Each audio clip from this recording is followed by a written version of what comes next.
I am. Can you hear me? Yes, can. Wonderful. All right, so it's 4:41, so we'll go to 4:56, and you can assume all the council members have read the materials, and if you want to give an opening comment, we can move to questions. Thank you, Chairman Mendez and committee members. Thank you for your service and leadership to our community and for inviting us to join you today. We deeply respect the important work and task before you as you consider this year's budget. We're also grateful to the mayor and his team for preparing a proposal that balances the need to protect our employees and our continuity of operations with the economic constraints we face. We are grateful for his leadership during this moment in our city. Joining me today are Bob Lehman, the Deputy Director, George Brooker, our Chief Financial Officer, and Jeffrey Leach, our Financial Officer. It's a privilege to serve as the Director of the Planning Department. We're a hardworking team with trained professionals that address a number of complex planning issues. And we work very closely with Metro Council, so many of you are familiar with these. But for your viewing audience or your listening audience, I'll just summarize very quickly that we establish plans and policies to guide growth. We make recommendations on zoning proposals. We oversee design standards and create plans. We maintain the official property maps and prepare recommendations for council and school districts and provide policy guidance on a range of issues such as the CID. For today's purposes, I just want to briefly highlight our role making recommendations for redistricting following the upcoming census. We are grateful that the current proposal includes investments in technology and a staff member to ensure that we meet this mandate utilizing the very best, most up-to-date planning practices. We know how important transparency and data-driven approaches are in any redistricting process and are grateful that this is reflected in the current proposal before you. With that, I'll close and say thank you again for your time and your service. And I'm pleased to answer any questions along with Bob and George and Jeffrey. All right, thank you. I'm going to start with one question and then open it to other council members. In the materials y'all submitted to the council, there was a reference to the outstanding audit finding that you guys got from the audit committee about being able to enforce SPs that have already been passed. And since SP enforcement and compliance tends to impact the fastest changing, most at risk for gentrifying parts of town. Can you talk a little bit about what the need is there and what the cost associated with it is? Absolutely. So the specific plan zoning districts are design-based zonings, and we prepare comments on those and send those up to council for consideration. And they've become a popular tool for addressing difficult site conditions, addressing community goals and council goals and the like.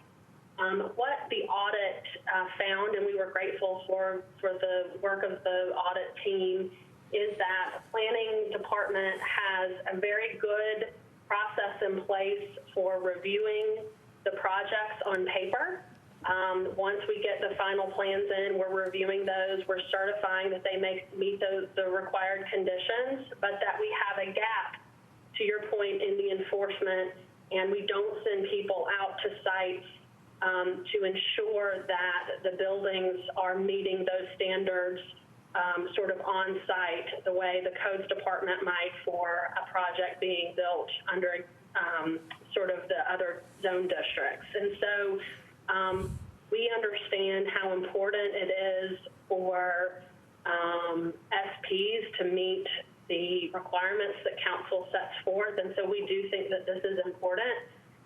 If you look in your packet, there's a cost of conditions inspection program following your questions, and we include both operating and capital requests for the program.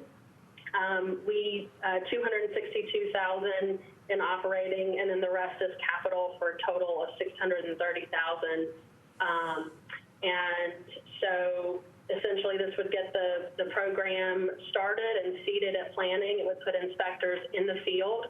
I would also want to note that while the audit focused on specific plans, we found a similar issue with other form-based zoning districts. We have a number of urban design overlays, and so we included in the proposal form-based zone districts as well as SPs, so we would be covering more than just SPs.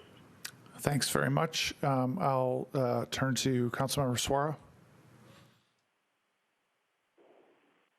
Thank you, Chair. I think the question that I had, you already started on it, that was on the audit. But do we know what it would have cost, what it would cost in the budget if we go ahead and do that? But by not doing it, have we estimated what the loss is or what the impact of not doing it is financially? The impact of not doing it? Yes, impact of not going ahead and budgeting for it. Ms. Kempf, I don't know if you've got any practical examples available of what happens or what the impact is from the city not really enforcing compliance. I will say I'm not, with one or two exceptions, I'm not aware of sort of a widespread abuse. I want to put that on the table.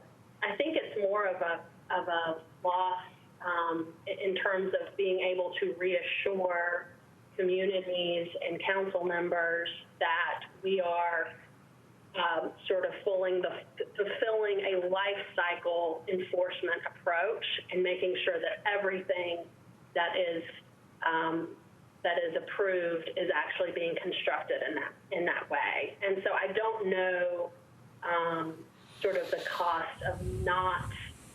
I'm just trying to think. I can't think of an example that would be a good illustration. If with your permission, I'm happy to give that a little bit of thought, and then I can follow up if I can think of an example where that would clearly sort of answer your question. That would be great. Councilmember Suara, anything else? No, thank you. Thank you. Thanks. Councilman Druffel?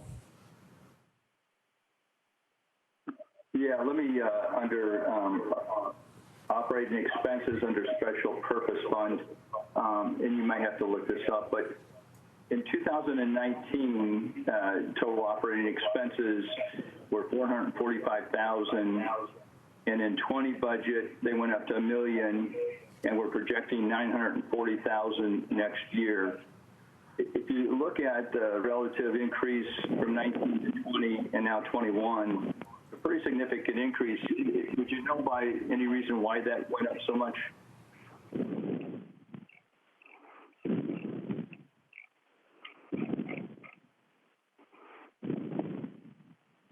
me one moment.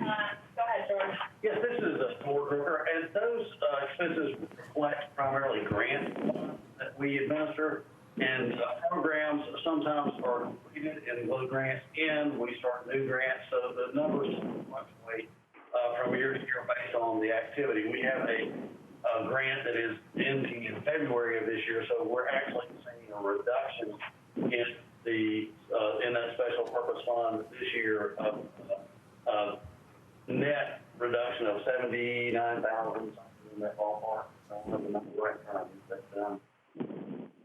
that is all reflected in the grant activity. So yeah, $97,700 reduction in the And so corresponding to that is the 19 to 20, you had an increase in grant activity.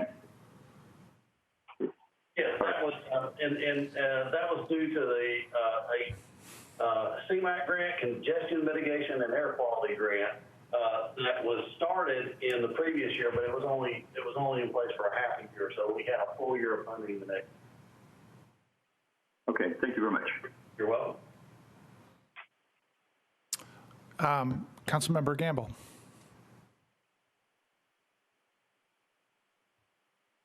Chair, just to follow up to Councilmember Ruffle's question, in that same special purpose fund where you have the communications line, where it's the budget in 2019 was far less with the actual, and then it went back up in 2020 and 2021.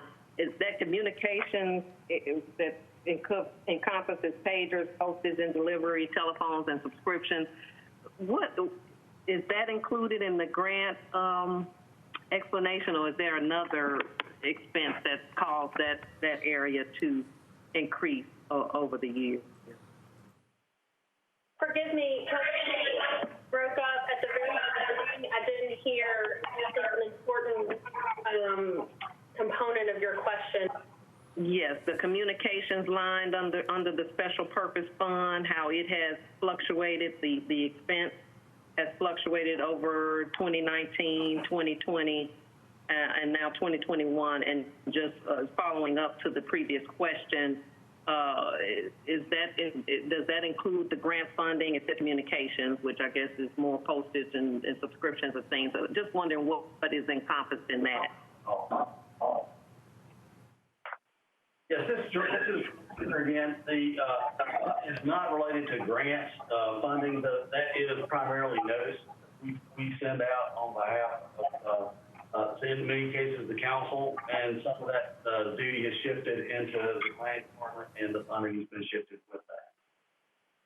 I'm sorry, I didn't hear the last part. It's shifted to what now? The responsibility for transmitting those notices has been shifted to the planning department, and there have been some funding shifts to go along with that to pay for the communication.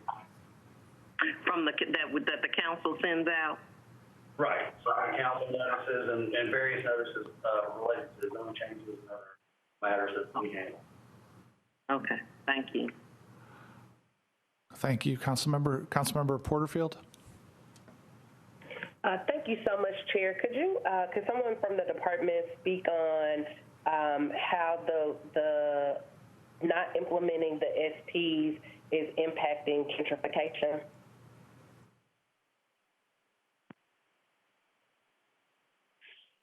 So the SP audit really focused on whether or not the department is sufficiently enforcing design standards and other sort of physical standards that might be included in the conditions from the council approval. So it's focused on kind of physical elements of the specific plan, like window orientation, material requirements, glazing, and the like. Gentrification was itself not a aspect that we studied or that the auditor evaluated in the review.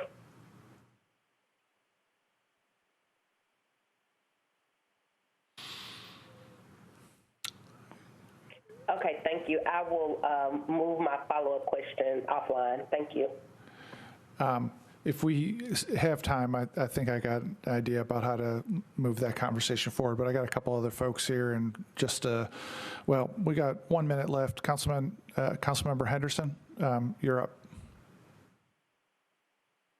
Thank you, Councilman Mendez. My question, Director Kemp, comes about the CMAQ funds for Phase 2 of the Transportation Demand Management Program.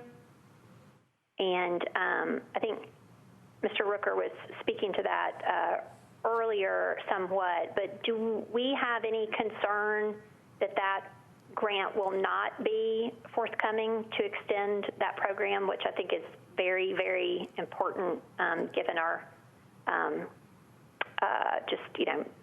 traffic and so forth. I just feel like there's a very high return on that program about being proactive with our major corporations and so forth. So can you speak to, from a budgetary perspective, is there any reason to believe that would not be funded via TDOT?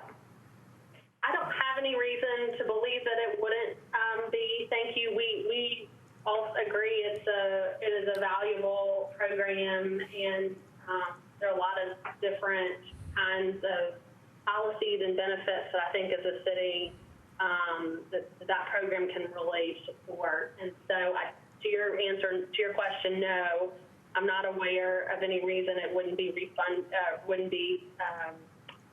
would not be, sorry, I'm losing my, renewed, and we are talking to TDOT. Okay, I appreciate that. I just saw in your notes here that, you know, a decrease in those funds, that would have some implications. So I just, you know, please keep us posted on that. If we have any reason to think that that would not be funded, I think we'll want to, I would like to address that. So, okay, thank you. Thanks, Councilmember. So we've hit the time limit for this.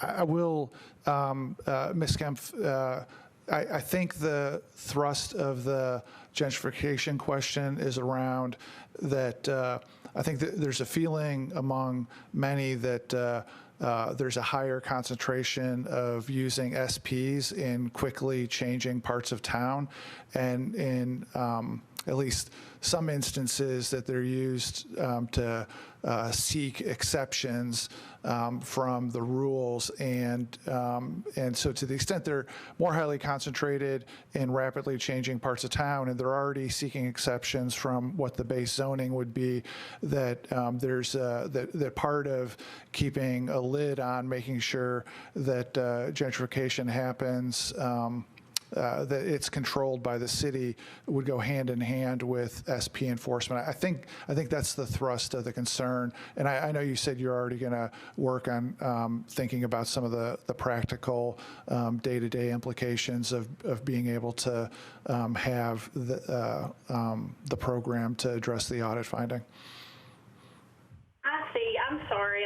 Thank you for clarifying. That helps me to better understand the question. Forgive me, Councilmember Porterfield. I did not answer your question. I'm happy to look at that as sort of doesn't have to be within the audit, but I'm happy to try to look at trends and better understand whether or not there is that relationship, and then what we can do to address those concerns.